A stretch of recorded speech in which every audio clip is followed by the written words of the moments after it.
오늘 우리에게 주시는 하나님의 말씀은 사무엘하 12장 12절에 있는 말씀입니다.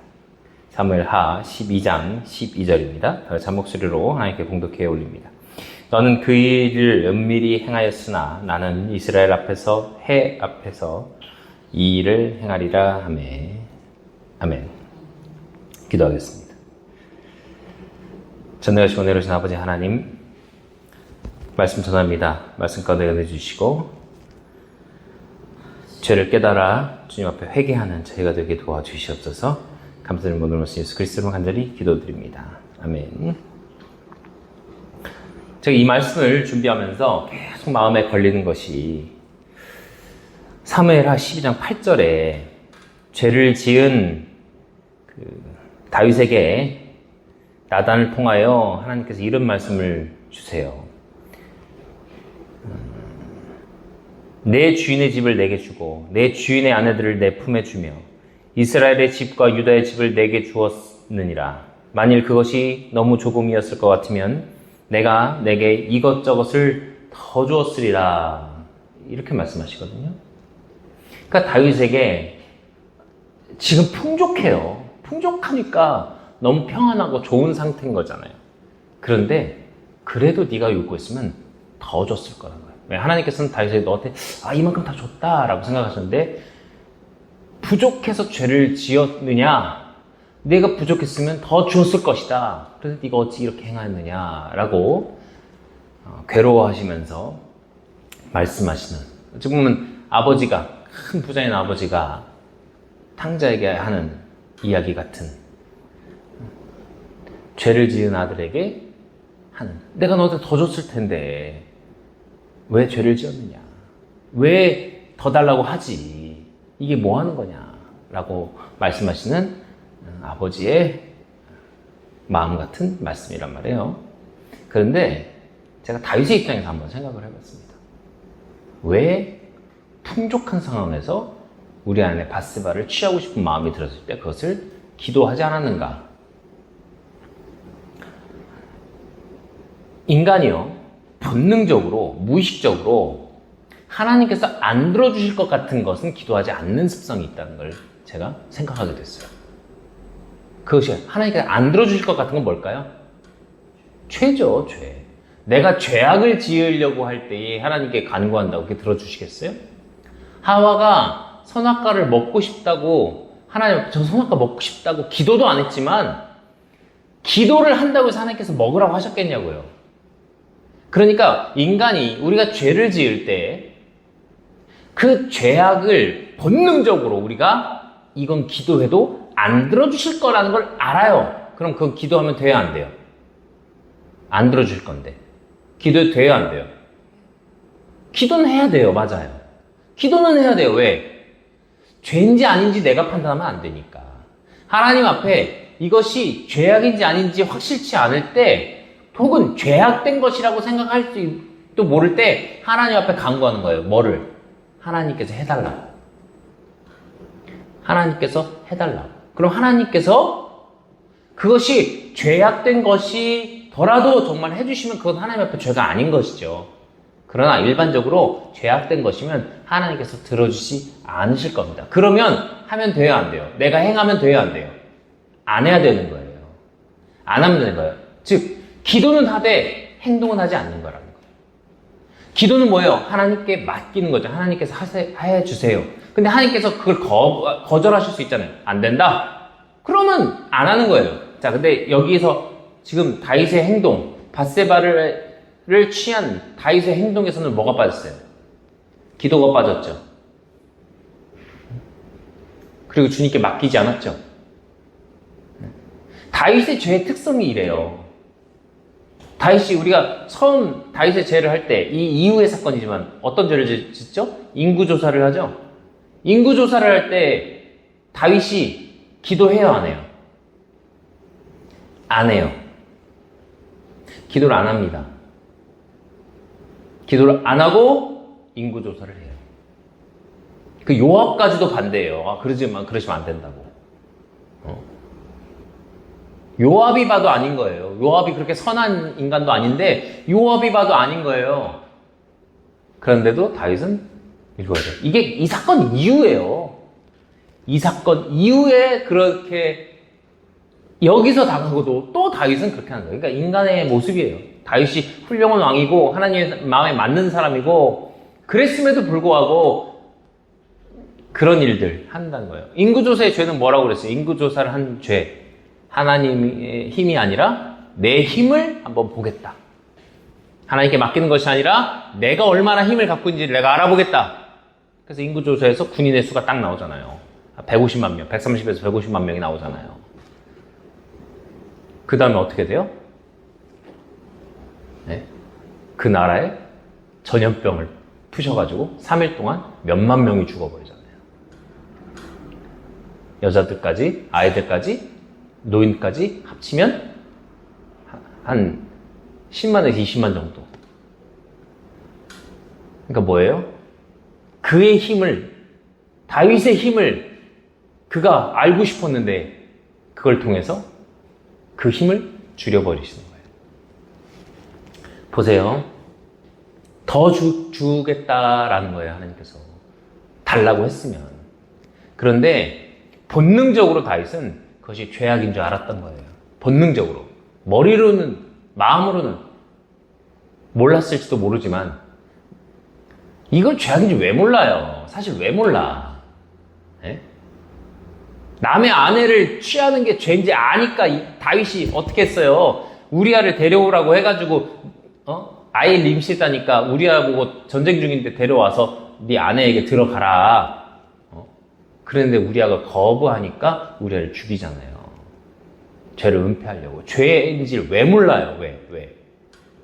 근데 얼마나 평안하고 얼마나 자기 권력에 도취되어 있는지 나단이 와서 양과 소의 비유를 했음에도 불구하고 그놈이 어떤 놈이냐, 내가 그놈을 내가 하나님의 이름을 두고 맹세하노니 죽을 것이다. 근데 알고 보니 그게 당신이요! 나단이 이렇게 얘기하잖아요. 그때 충격에 빠진단 말이에요. 죄인지 알면서도 그 죄를 자기는 져도 되는 상태가 된 거예요. 이제 다윗은 이때는 죄를 져도 된다고 생각하는 상태. 권력에 도취하고 권력에 취해 있는 상태. 그러니까 하나님 앞에 죄 짓기 쉬운 상태 언제예요? 내가 잘 나갈 때예요. 탕자도요. 언제 죄져요? 부자인 아버지가 돈을 많이 줬을 때. 그때 죄를 짓죠. 근데 언제 회개해요? 자기 상태가 그 돈을 다 날리고 완전히 밑바닥으로 떨어졌을 때. 그럼 우리가 잘 나갈 때 어떻게 돼요? 잘 나갈 때, 잘 될 때 더 나를 겸비하고 겸손히 하나님 앞에 죄를 짓지 않도록 늘 겸손한 마음을 가져야 돼요. 내가 좀 잘 됐다 싶을 때 교만이 확 들어옵니다. 그러면서 네가 나한테 이렇게 대해? 네가 뭐 나는 이 정도인데? 너 내가 두고 봐. 너 가만 안 둬. 이런 마음이 들어올 수 있다는 거예요. 내가 힘을 가서. 그걸 누가 줬는데? 하나님께서 주신 것인데. 하나님의 힘이라고 생각하지 않고 내 힘이라고 생각하고 하나님께서 잘해서 나한테 이렇게 주셨다고 생각하지 아니고 내가 잘해서 이렇게 됐다고 생각하는 사람들이 본능적인 인간의 습성이 있다는 거예요. 악한 길로 가는 사단의 선동을 언제든 받을 수 있는 그런 위치에 사람은 언제나 놓일 수 있다는 거예요. 그래서 내가 잘 될 때, 내가 성공했을 때, 내가 더 잘 나갈 때 더 겸손히, 더 마음을 다잡고 하나님 앞에 내려놓는 삶을 살아가야 되는 것이 하나님께서 원하시는 거라는 거예요. 그래서 하나님께서 늘 뭐라고 말씀하세요? 겸손해라. 교만하지 마라. 사단이 왜 망했습니까? 교만해서 망한 거예요. 내가 하나님의 위치에 올라가리라. 그 힘을 누가 주셨는데? 하나님께서 주신 거잖아요. 사단의 힘을 그 천사일 때, 그룹일 때 주신 거잖아요. 하나님께서. 그런데 하나님의 위치에 내가 올라가겠다. 다윗은 뭐예요? 다윗은 자기가 왕의 위치에 있기 때문에 이렇게 죄를 지어도 부하의 아내를 내가 취해도 상관없다. 왜? 난 권력자니까. 저는 깜짝 놀랐어요. 죄를 알고 지었다고 생각했는데 나단이 이 양과 소 비유할 때 그놈이 누구냐라고 자기인 줄도 모르고 이렇게 하는 모습을 보면서 야, 권력에 정말 취해 있는 상태구나. 다윗이 이때 그런 상태구나. 그런 것을 깨닫게 된다는 거예요. 그래서 오늘 말씀에서 보면 뭐라고 말씀하세요? 하나님께서 너는 그 일을 은밀히 행하였으나 은밀히 했대잖아요. 왜? 깨름직했던 거지, 다윗도. 은밀히 한 거야, 은밀히. 우리아는 결국 죽을 때까지 자기 아내의 그에게 다윗이 그런 짓을 저질렀는지 모르고 죽었던 거 아니에요. 그렇죠? 근데 이 안타까운 우리아를 하나님께서는 끝까지 기억하신다고 하셨죠? 끝까지. 마태복음에서 우리아의 아내였던 여자에게서 솔로몬을 얻었다. 이름이 안 나와요. 밧세바라고 안 하세요. 끝까지 기억하시는 거예요. 우리아라는 사람. 기억해 주시는 거예요. 그의 용맹함, 그의 선함, 이런 걸 기억해 주시는 거예요. 뭐 우리아가 물론 착한 사람인지 어떤지 모르겠지만 그래도 충성스러운 사람이었다는 걸 우리가 성경을 통해서 보면 알 수 있잖아요. 아내에게 들어가지 아니하고 전쟁 중이었으니까 자기 부하들과 같이 먹고 마시면서 또 다시 전쟁에 나가서 앞장서서 가라고 할 때 그 명령에 순종하고 앞장서 가서 암몬에게 죽임을 당하는 그런 우리아를 하나님께서 기억하신다는 거예요. 이 일로 인해서 다윗은 엄청 고생을 하게 됩니다. 보면 사무엘하 10장 10절에 이런 말씀이 있어요. 네가 나를 업신여기고 해쪽 속 우리아의 아내를 빼앗아 내 아내로 삼았은즉. 지난번에 말씀드렸지만 하나님께 죄를 짓는 건 뭐예요? 하나님을 업신여기는 거라는 거예요. 하나님을 업신여기고 하나님을 무시하니까 죄를 짓는 거예요. 하나님께서 인간이 죄를 질 때 그걸 느끼시는 거예요. 업신여김을 받으신다고 느끼시는 거예요. 인간을 만드실 때 하나님께서 어쩌기 위해서 만드셨어요? 영광 받으시기 위해서, 찬양 받으시기 위해서 지음 받았단 말이에요. 그리고 친구가 되시려고 지음 받으셨단 말이에요. 그런데 선악과를 따먹는 게 뭐 그게 큰 대수냐 할 때 하나님께서는 거길 선악과를 따먹는 걸 보고 뭘 느끼셨냐? 모욕감을 느끼신 거예요, 하나님께서. 업신여김을 받으신 거예요. 왜? 내 말에 순종 안 했으니까. 내 말에 순종을 안 했구나, 네가. 자, 그러니까 하나님 앞에 죄를 짓는 건 뭐예요? 업신여긴다는 거예요, 하나님을. 업신여기고. 그랬더니 뭐래요? 그런 까닭에 칼이 내 집에서 결코 떠나지 아니하리라. 칼이 내 집에서 떠나지 않는데요. 내 집에서. 누구? 유다의 집에서. 유다 지파. 그 왕가, 다윗의 왕가. 거기서 떠나지 않는데 이 죄의 결과인 아들이 죽었고, 지난주까지 그거 말씀드렸고, 이제 칼이 내 집에서 떠나지 않는다 할 때 솔로몬이 죽은 이후에 남유다는 솔로몬의 아들인 르호보암이 맞고 북이스라엘하고 갈라지게 되는데 여로보암에 의해서 10개 지파가 이제 북이스라엘 나눠지면서 북이스라엘이 있을 때까지 계속 전쟁, 남유다 북이스라엘은 적대적으로 칼이 끊이질 않습니다. 그런데 이건 어차피 다윗 사후니까 다윗의 죄 때문에 그렇다라고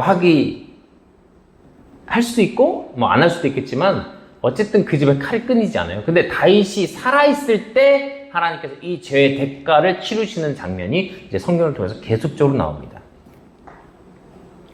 그게 뭐냐면 다윗이 살아있을 때에 자기의 아들이 자기의 아들을 죽이는 일을 목도하게 됩니다.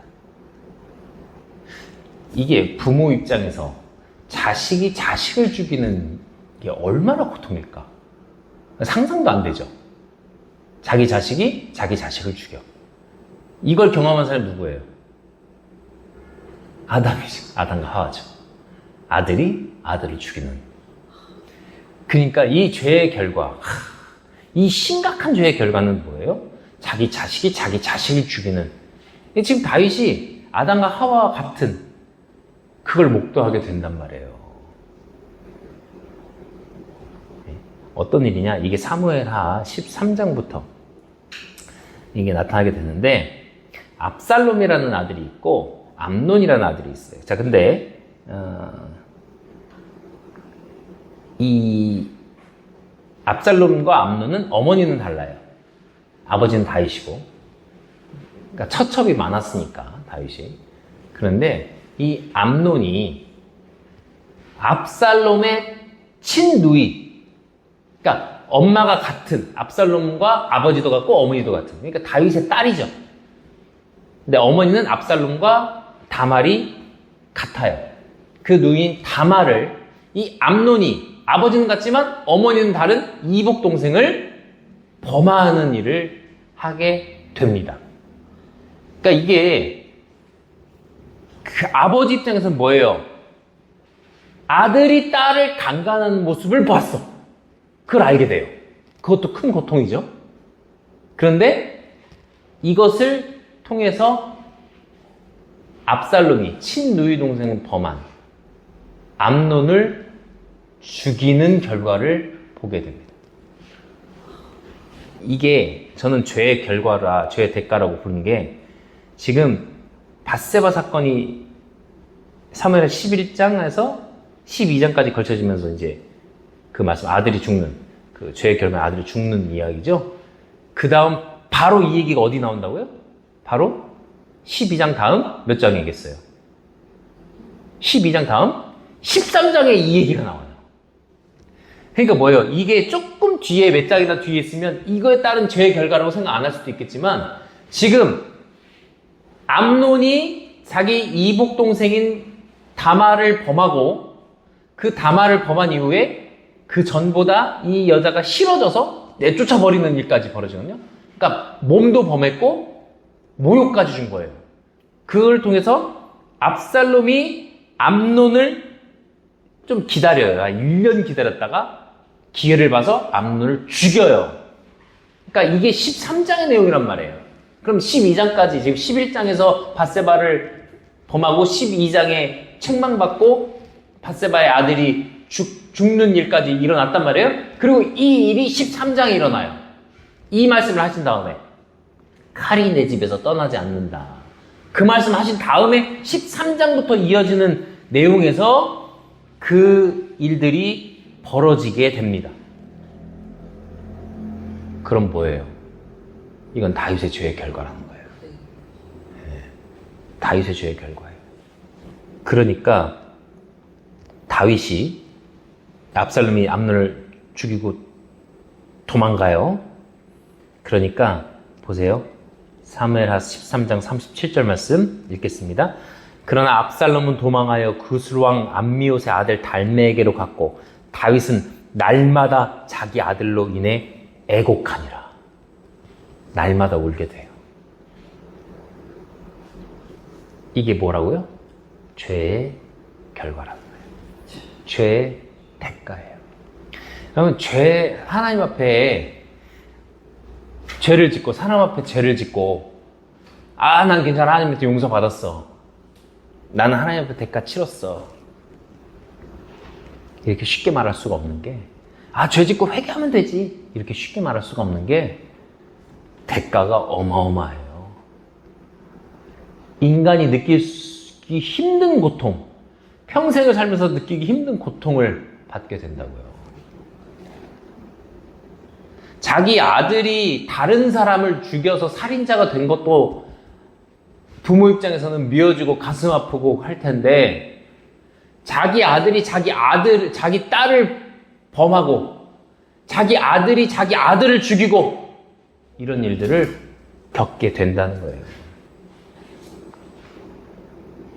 그래서 하나님께서 오늘 우리가 읽은 말씀에서처럼 너는 은밀히 행하였으나 나는 밝히 드러내겠다. 사람들 앞에서 그게 밝히 드러나는 거예요. 그 죄의 결과. 이 정도면요, 남들이 볼 때 어떻게 생각하는지 아세요? 와, 저 집안 망했다. 저 집안 망했구만. 이런 생각이 들 정도의. 그죠? 자기 자식들의 모습을 보면서. 그 다윗이 자기의 큰 죄악으로 인한 큰 고통이 자식들을 통해서 이루어지게 되는 거죠. 죄는 지면 안 됩니다. 죄를 지면 그 대가가 너무 커요. 우리가 하나님 앞에 늘 죄 짓지 않고 살아가기를 소망합니다. 다음 주에 이어서 또 진행하겠습니다. 기도하겠습니다.